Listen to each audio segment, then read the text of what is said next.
Assalamualaikum warahmatullahi wabarakatuh.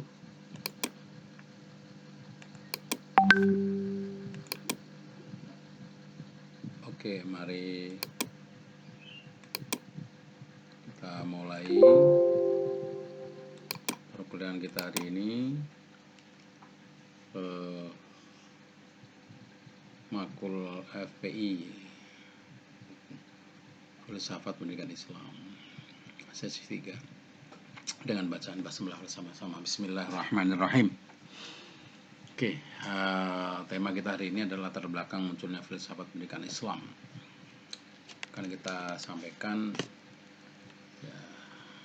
berdasarkan hasil bacaan.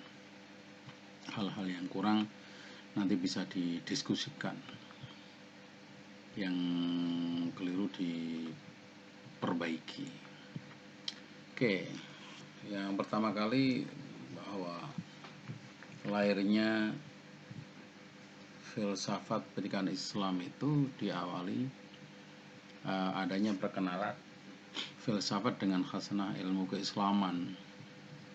Itu terjadi masa kejayaan dinasti Abbasiyah, pada masa Khalifah Al-Ma'mun,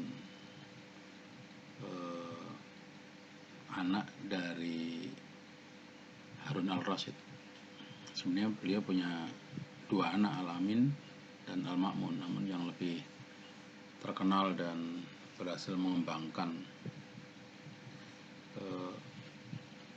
kejayaan bahkan masa kemasannya ada di Al-Ma'mun ini. Di situ muncul para ilmuwan, para filosof muslim. Lah itu diawali karena Al-Ma'mun itu salah satu khalifah yang sangat suka ilmu, sangat suka ilmu pengetahuan. Maka dengan kemelimpahan anggaran negara, maka kemudian itu disalurkan sebagaimana keinginan sang penguasa saat itu. Keinginannya ya bagaimana Islam itu maju bersama ilmu pengetahuan. Dia tahu bahwa ilmu pengetahuan tidak akan pernah berkembang sebelum ketemu ibunya, karena disadari bahwa ibu, the mother of sciences, ya filsafat itu. Sementara ibunya saat itu masih berada di tempat yang jauh. Maka kemudian ditelusuri nasab ibunda daripada ilmu yang mau dikembangkan di Baghdad, di Islam saat itu. Maka ditemukanlah filsafat yang ada di Yunani. Akhirnya penelusuran dilakukan, hunting dilakukan, akhirnya ditemukanlah buku-buku filsafat, referensi filsafat Yunani yang menjadi induk dari pusat filsafat yang ada saat itu. Yang paling populer ya 3, dari Socrates, Plato dan Aristoteles. Yang kita bicarakan pertama bagaimana perkenalan ini terjadi, yaitu masa kejayaan dinasti Abbasiyah ya saat itu di Baghdad, Irak. Ya, ilmu keislaman berkembang pesat. Akhirnya setelah dihadirkan buku-buku filsafat dari Yunani itu, muncullah gerakan penerjemahan buku-buku filsafat yang melibatkan banyak etnis. Tidak hanya Arab, ada Persia, ada Syria, ya kan? Bahkan tidak hanya Muslim, ada yang yang non Muslim, terutama mereka yang tertawan akibat kalah perang, maka tebusannya dibayar melalui menerjemahkan. Karena kebetulan yang ditawan diantaranya seorang intelektual hebat. Ya, tebusannya bukan uang tetapi ilmu. Inilah yang membuat para saat itu musuh Islam itu, orang Islam betul-betul bukan agresor, karena tebusannya kalau agresor kan uang, keuntungan materi. Kalau ini apa? Keuntungan ilmu, keilmuan, pengembangan keilmuan. Maka ketika gerakan penerjemahan buku-buku filsafat Yunani ini berhasil, maka pengkajian keilmuan itu dimulai dari sini. Ketika ibunya itu betul-betul disadarkan, dipahami, maka anak-anak ilmu akan berkembang. Maka muncullah para filosof muslim seperti Al-Kindi, Al-Farabi, Ibnu Sina, Ibnu Rus, Suhrawardi, yang akhir-akhir nanti Al-Ghazali. Ya, ini yang terpenting. Jadi masa-masa perkenalan itu melalui tadi dimulai kesadaran seorang penguasa Al-Ma'mun, seorang khalifah yang membesarkan dinasti Abbasiyah. Bahkan setelah itu dia adalah yang lebih kuat dari Al-Ma'mun.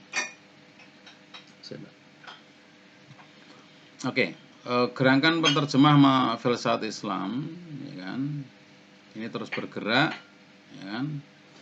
Akhirnya muncul filsafat Islam itu apa? Karena awalnya yang datang itu bukan filsafat Islam, hanya filsafat saja. Ya, filsafat itu ya sudah dipahami ya, cara berpikir radikal, substansial, universal, hakikat gitu.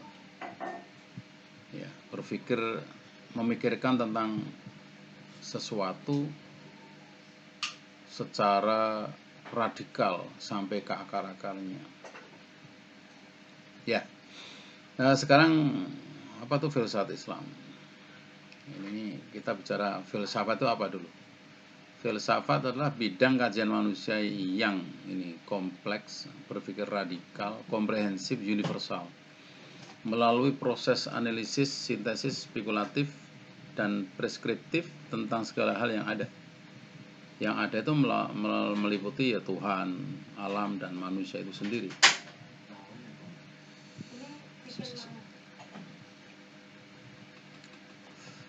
Ya, kajian manusia atas apa yang ada tersebut ya dilakukan sejauh akal budi manusia, yang dilakukan secara filosofis.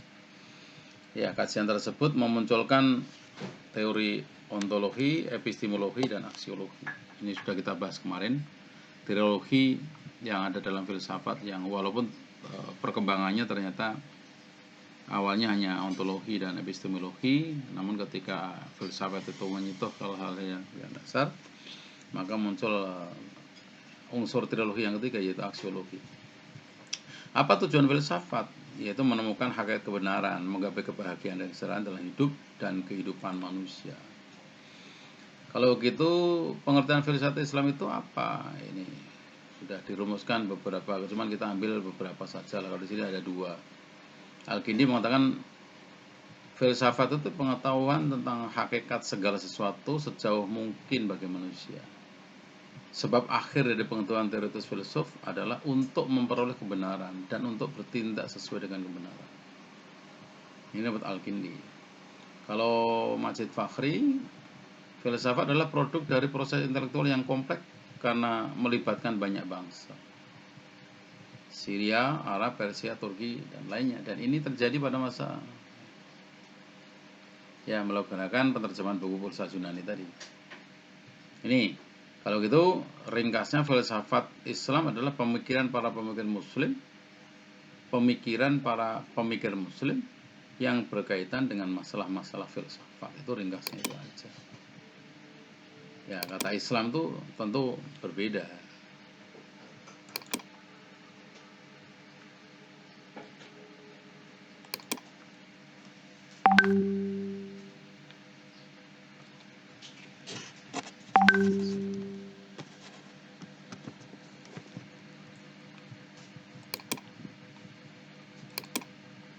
Ya, berikutnya karakteristik filsafat Islam. Pokok pangkal ya, karakteristik yang pertama adalah pokok pangkal kebenaran. Ya, ini yang penting. Ini berbeda dengan filsafat yang tanpa ada label Islamnya. Pokok pangkal kebenaran filsafat Islam itu kebenaran Al-Quran dan hadis. Sehingga kalau ada pemikiran filsafat yang kemudian bertentangan dengan Al-Quran, maka ya harus diluruskan. Apalagi menentang isi pokok Al-Quran, yaitu tauhid, itu nggak benar. Filsafat Islam adalah bagian dari pemikiran Yunani, ya karena tadi ada pengaruh-pengaruh ya, sehingga nanti akan kita bahas di sini. Ya jelas ada pengaruh Socrates, Plato, dan Aristoteles ada. Namun pengaruh itu pengaruh yang sifatnya justru kompromi. Nanti akan kita bahas. Filsafat Islam adalah kebijaksanaan, ketunggalan pengetahuan. Itu tentang metafisika atau ilahiyat, tentang ketuhanan.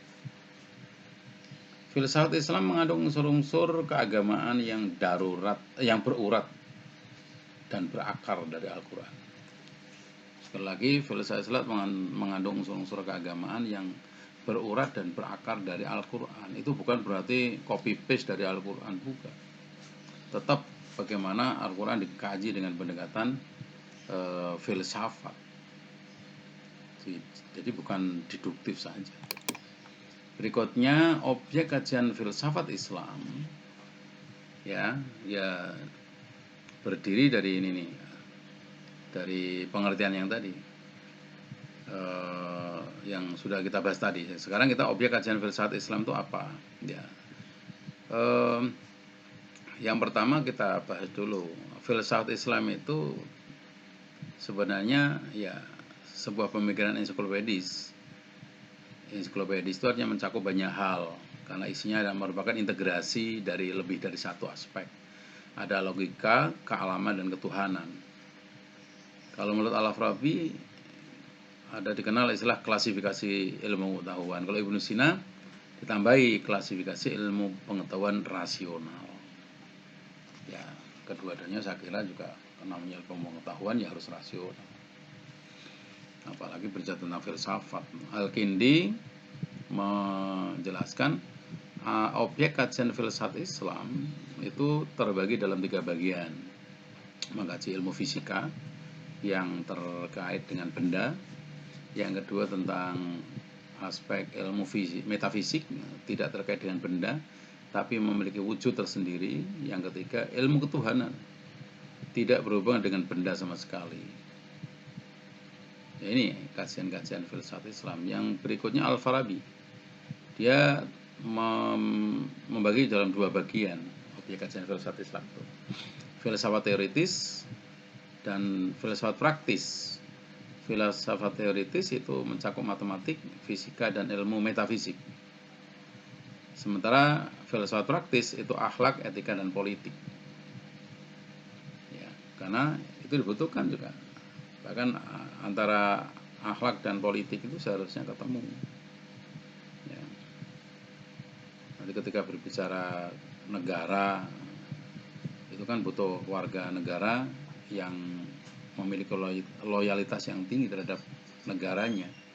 Ya, etika dan akhlak sebagai warga negara ya taat pada penguasa, loyal kepada negaranya. Ibnu Sina sama dengan Al-Farabi membagi 2 walaupun nanti ada perbedaan dari isi. Filsafat teoritis dan filsafat praktis. Filsafat teoritis itu mencakup teologi, matematik, dan kealaman. Ada perbedaan.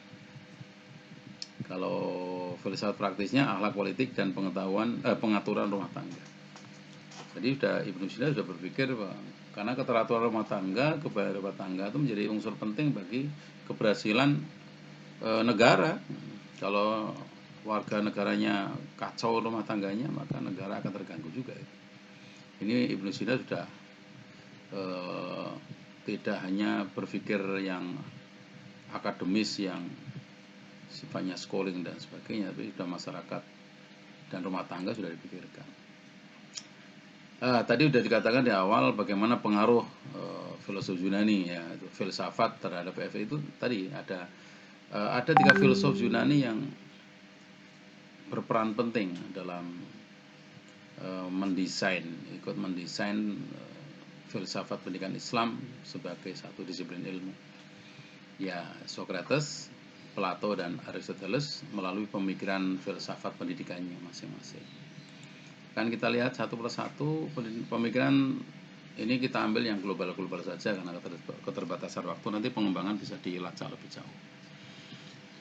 Pemikiran pendidikan Socrates itu ya poin pertama, metode dialektis.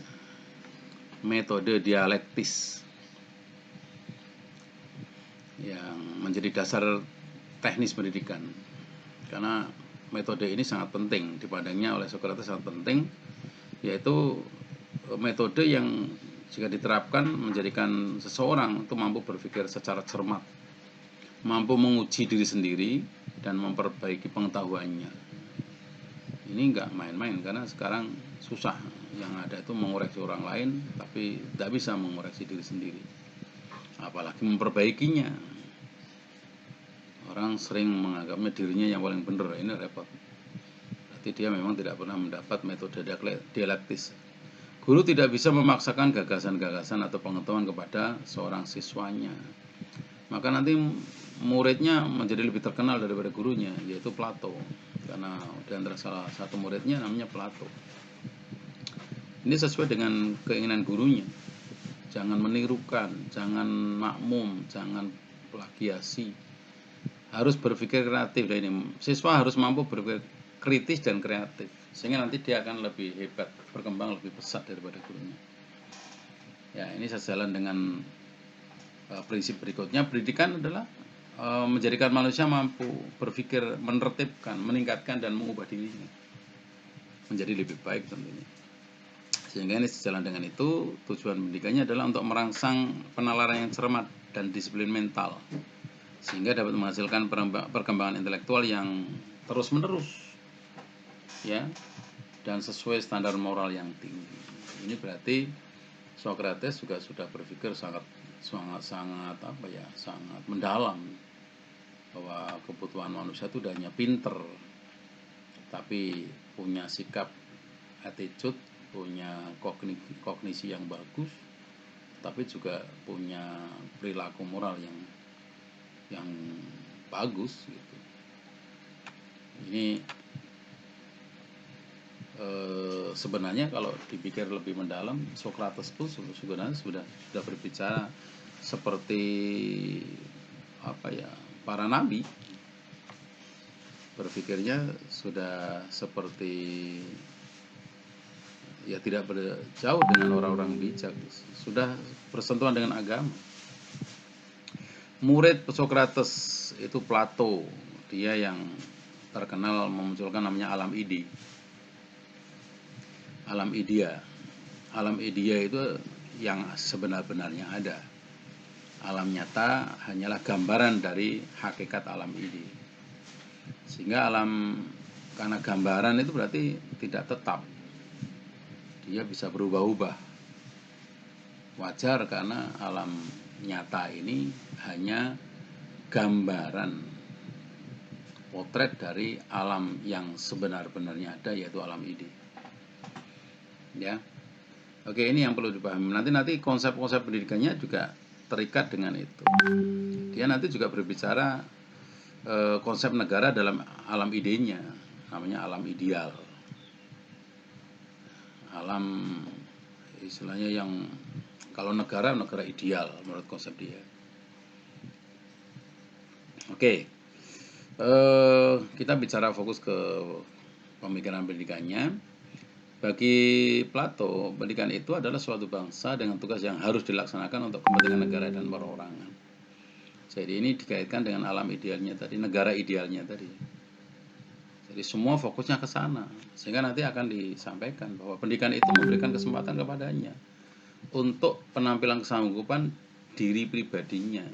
Tapi nanti tidak berhenti di situ. Kalau diri pribadi sudah sanggup, nanti punya kewajiban bela negara, dukung negara, setia kepada negara, setia kepada pimpinan. Oleh karena itu, negara punya kewajiban bertanggung jawab untuk memberikan perkembangan kepada warga negara agar dapat berlatih, terdidik, dan merasakan bahagia dalam menjalankan peranannya melaksanakan kehidupan kemasyarakatan. Jadi sini sudah mulai berbicara negara, dengan pengertian ini berarti negara menjadi penyelenggara pendidikan. ya, mendidik warganya agar bahagia, warganya sejahtera, warganya mandiri, ya otomatis dia akan membela negaranya. Berarti siapa penguasanya? Ya penguasa yang mampu menjalankan kewajiban dan tanggung jawabnya sebagai pemegang negara. Ya, berikutnya dalam negara idealnya deh, negara ide. Pendidikan memperoleh tempat paling utama. Ya, karena kuncinya dengan pendidikan warga negara menjadi pinter, pandai. Tapi pandainya bukan untuk kepentingan dirinya, tetapi untuk negaranya. Negara yang warga negaranya pandai, bijak-bijak, maka negaranya akan berjaya. Kejayaan negara bukan untuk kepentingan penguasanya, tetapi saling sinergi. Ya, pendidikan adalah tugas dan panggilan yang sangat mulia yang harus diselenggarakan oleh negara ini terus terjadi. Jadi negara berkewajiban. Ini kalau ini ditarik menarik nanti kan bicaranya. Maka apakah negara Indonesia sudah melaksanakan itu? Ya kan? Ini penting. Pendidikan itu suatu tindakan pembebasan dari belenggu ketidaktahuan dan ketidakbenaran, baik maupun jahat. Oleh karena itu kalau pendidikan diterapkan dengan baik, tapi ternyata di sana sini masih terjadi pemaksaan, kemudian ada penyelewengan, ada politisasi dalam pendidikan, maka ini menjadi kontrol bersama bahwa itu sebenarnya tidak sesuai menurut pikiran Plato. Pendidikan adalah upaya Reben menemukan potensi dasar, menemukan kembali potensi dasar seperti saat bayi ini seperti Islam, ya kan? Jadi pendidikan itu penyucian diri, pendidikan itu penemuan kembali potensi hebatnya di masa kecil, masa bayinya. Kullu nafsin dha'iqatul maut. Ma min mauludin illa yuladu 'alal fitrah. Jadi salah dalil.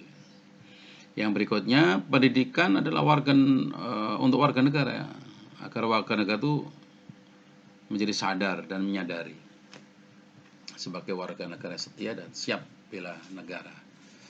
Oleh karena itu, agar pendidikan terlaksana dengan baik, ini banyak Plato dari zaman itu sudah berbicara bahwa pentingnya perencanaan, pentingnya leadership dan manajemen pendidikan. Karena Plato mengatakan pendidikan yang baik itu butuh perencanaan matang dan program yang baik pula. Oke. Saudara sekalian, ya perhatikan, nanti kalau kurang jelas bisa diputar kembali. Berikutnya, bagaimana Aristoteles, ya ini dari tiga pemikir ini, tiga filosof ini, dari Socrates, Plato, dan Aristoteles, pengaruhnya yang sangat kuat terhadap pemikiran filsafat dan pengembangan keilmuan dalam Islam, ya melalui filsafat pendidikan Islam ini ya Aristoteles ini. Kenapa? Karena Aristoteles itulah yang meninggalkan, mewariskan karya baik itu quote atau lisan, ungkapan-ungkapan lisan beliau yang direkam oleh murid-muridnya, dan juga buku-bukunya yang mencakup banyak bidang studi yang akan kita bahas. Maka yang paling kuat ya Aristoteles ini. Kalau yang lain kan berhenti pada keterbatasan ide-ide yang disampaikan itu yang kemudian direkam oleh para muridnya. Namun karena tulisan-tulisannya tidak sampai ke tangan kita, nggak tahu itu setelah diterjemahkan, yang terjemahkan itu kemana. Tapi setidak-tidaknya ini berita yang kuat ya. Prinsipnya Aristoteles yang nanti banyak mempengaruhi. Oke, menurut Aristoteles, pendidikan itu agar menciptakan manusia hidup lebih baik. Kalau pendidikan malah menyengsarakan, itu dipertanyakan. Jangan-jangan konsepnya yang keliru. Berikutnya, pendidikan bukan hanya untuk akal semata, ya, bukan untuk akal semata, tetapi juga perasaan. Artinya pendidikan itu tidak hanya intelek, tapi etika atau akhlak diperhatikan. Ini berarti ada keseimbangan ya. Ya, pinter bukan untuk minteri orang lain, apalagi menipu orang lain. Orang yang pinter, orang yang intelek, punya pembayaran yang tinggi, seharusnya etikanya lebih bagus, baik dengan siapapun. Berikutnya, untuk membentuk itu semua tanpa kedisiplinan dan pembiasaan sulit dilakukan. Maka prinsip kedisiplinan dan pembiasaan itu menjadi penting bagi Aristoteles. Ya, bahkan ya nanti pendidikan itu dari dasar terus berjalan, tidak bisa hanya tiba-tiba di kelas atas, dari bawah dimulai. Pendidikan ini mengikuti gurunya yaitu Plato. Pentingnya nilai-nilai ini, ya ini kemudian ditebarkan dalam tulisan matematik, fisika, astronomi, dan filsafat. Ya, sekali lagi tekankan pendidikan untuk meraih kebahagiaan. Kalau orang berpendidikan tapi tidak bahagia, itu dipertanyakan. Ya. Tapi bagaimana kalau sekarang orang sekolah itu malah stres? Ini bagaimana ini? Menurut konsep Aristoteles ini dipertanyakan, jangan-jangan konsep pendidikannya yang belum dirancang dengan baik. Ya, pendidikan tertinggi tadi pendidikan tertinggi tujuannya meraih kebahagiaan. Kemudian tujuan pendidikan tertinggi itu kehidupan spekulatif yang lebih tinggi dari sekedar kebahagiaan. Ya kan? Karena kebahagiaan itu bisa jadi kalau hanya kebahagiaan ukurannya materi. Kalau kehidupan spekulatif ini bisa jadi kebahagiaan yang sudah tidak terkait dengan materi, derajatnya lebih tinggi lagi. Oke, sekarang berikutnya pemikiran pendidikan Aristoteles yang berikutnya menjadi poin-poin penting. Yang pertama adalah yang berikutnya nih. Pendidikan adalah agar manusia menjadi lebih baik. Bahkan ini satu insisting dari Aristoteles. Pendidikan itu seharusnya menjadikan manusia menjadi lebih baik dari binatang-binatang. Ya, ini kan dekat dengan Islam. Bahwa karena konstruk manusia itu lebih sempurna. Bahkan ada satu penelitian dilihat dari konstruk itu, manusia tuh struktur tubuh secara fisiknya itu paling sempurna. Iya. Oleh karena itu menjadi manusia yang terbaik, kuntum khairu ummatin ukhrijat linnas, ini menjadi penting. Jangan sampai perilaku manusia yang berpendidikan justru seperti binatang. Ini jauh dari konsep Aristoteles. Ya, namanya humanity ini sekarang menjadi literasi tertinggi, ya kan? Dari literasi yang terakhir itu kan literasi humanity, menyadari bahwa dirinya itu manusia, orang lain manusia, harus sayang dan menyayangi sesamanya. Kejahatan, membunuh apalagi sesama hanya alasan-alasan kecil, itu jelas bertentangan dengan konsep pendidikan Aristoteles. Dan sebenarnya Islam ini dekat. Kalau begitu Aristoteles cara berpikirnya sebenarnya sudah Islamis sejak dulu. Ya, untuk itu pendidikan harus dilakukan sejak usia dini bagi anak-anak. Itu menjadi sangat penting karena ini fondasi. Berarti mabda'ut tarbiyah itu sudah diterapkan oleh Aristoteles ini. Dan itu melalui tadi kedisiplinan pembiasaan. Ya, karena akhirnya menjadi satu tagline penting yang sering diungkapkan. Mengukir di atas batu itu hanya bisa dilaksanakan ketika pendidikan dilakukan di masa kecil, yang susah hilangnya. Tapi kalau mendidik di masa dewasa tapi tidak melalui masa anak-anak, itu nanti ya seperti mengukir di atas air, cepat hilang. Ini sering tagline yang muncul di depan kita. Ya, maka jangan sepelekan pendidikan anak. Jangan biarkan anak bermain sakarepe dhewe. Karena besok dia akan dewasa, ya ketika dewasa akan menyesal kenapa masa kecilnya tidak diberi bekal pendidikan yang sangat bagus. Wah, ini kritik tajam ya pada masa Covid ini. Serba susah. WFH, work from home, anak-anak di rumah tapi karena orang tuanya sibuk bekerja mencari rezeki, anaknya akhirnya dilepaskan begitu saja. Padahal ini menjadi basic mabda tarbiyah, pondasi pendidikan di masa mendatang. Tanpa pendidikan yang terbaik di masa kecil, masa dewasa pasti kacau. Fondasinya nggak ada, bangunan fondasinya yang rentan, roboh. Kena angin dikit aja hancur. Pendidikan masa remaja itu kelanjutan dari masa itu, perkenalan nilai moral harus dipertajam karena menjadi sangat penting. Ini disadari bahwa pendidikan masa remaja itu masa yang laten. Godaan-godaan remaja itu luar biasa.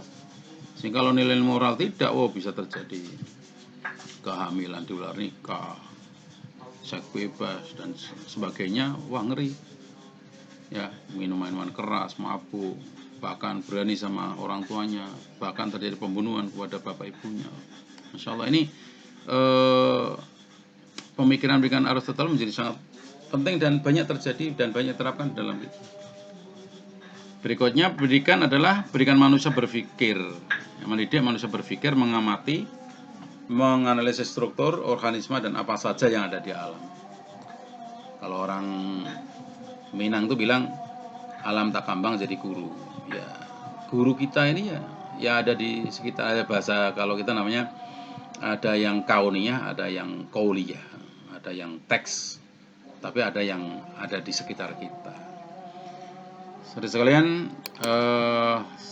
bagaimana kalau gitu setelah